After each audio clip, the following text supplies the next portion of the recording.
Hi, my name is H1 Eric Tesh. I'm a respiratory therapist here at Walter Reed Military Hospital in Bethesda. And today I'm going to be talking to you about our Parapac pneumatic transport ventilator. And I'll also go over some of the components of it.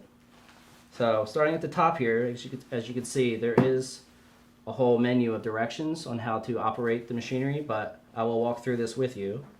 This is a pneumatic ventilator, meaning that it is completely powered by PSI or pressure coming from either the wall O2 or an oxygen cylinder. And that there's no real backup battery for this.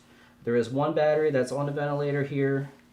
It's a AA battery that is just used to power the audible alarm and the flashing lights for the vent. Everything else is powered by air pressure. Over here you'll have your O2 hose attachment, and this is your patient outlet, which you will attach a circuit to, will run to the patient.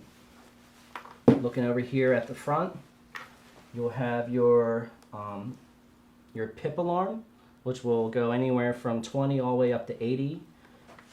You have your on-off switch. You have a pressure manometer here, a light sequence for different options, an alarm silence button here. You have an 100% or 50% FiO2 knob. You can set your patient's rate, and then you set your tidal volume. We'll now go through and show you some of the components that will come with the ventilator. Then you'll have a green O2 hose, which will hook up either to a cylinder, which you'll attach a regulator to with a 50 psi screw in. And that'll either go to the wall or the cylinder. You have a bacterial filter, which you would use. Corrugated tubing, which would be the ventilator circuit. You have the patient interface, which will connect from the circuit to the patient. And you also have a PEEP valve here, which will go dial it in from 0 up to a PEEP of 20. This will only attach to one area on this interface, which is the largest port, like so. This whole attachment here has a swivel capability to make it easier to align with the patient's position. So I'll go ahead and get everything set up. You want to ensure that you first hook up the O2 hose to the ventilator. If you don't do this first and you hook up the filter with the circuit, it's going to make it much harder to screw this on.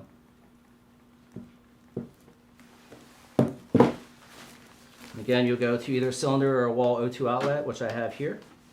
This is a 50 psi source. This type of pneumatic ventilator has the ability to run off of a minimum of 40 psi. The 50 psi is standard. Before I connected this little ball here was red, and now that it's white, it's showing that it has enough psi to power the ventilator. If you were to hook this up to an O2 cylinder, either like an E or D cylinder, and if you had the patient on this for an extended period of time, you might start losing pressure in that cylinder. It might become empty, and you'll start to see this gauge start to turn red, letting you know it's time to get a new cylinder or connect to the wall. So coming back here, you would attach your bacterial viral filter, and you would connect your circuit. This does have the capability to stretch, so it's good. And then you'll connect the circuit to the interface piece here, like so. The only other area that you can connect is down to the patient's endotracheal tube, which will go right here. And it has a little one-way diaphragm for inhalation and exhalation. So when I power this on, it'll cycle through and do its own little cycle calibration, checking everything. You'll see that it has a pressure alarm, a cycle indicator, a patient disconnect alarm and light, a low battery light. If the patient was to trigger a breath, it could sense up to a negative pressure at 10, and it would indicate in the light that it was a patient cycled breath, and an alarm silence here. For our adults, you want for any patient really, you want to match the settings you have on the ventilator as closely as possible to maintain the same kind of minute ventilation. So you would set your rate anywhere from 8 all the way up to 40. But for adults, I would say anywhere between 12 to 20. And then your tidal volume can go a minimum of 70 all the way up to 1500. So we would just try to match whatever your tidal volume was on the ventilator, anywhere, you know, between 3 to 600. So I would just go off of what you had on the vent there. Now this does do 100% FiO2, or you could do a 50% FiO2 mix. It's recommended that the patient doesn't need high levels of oxygen to leave it at 50%. That way you extend the life of your O2 cylinder if you're on a transport.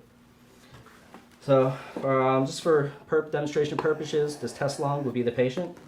Again, you would hook it up right to there, and you'd be able to see the inhalation and exhalation of the vent.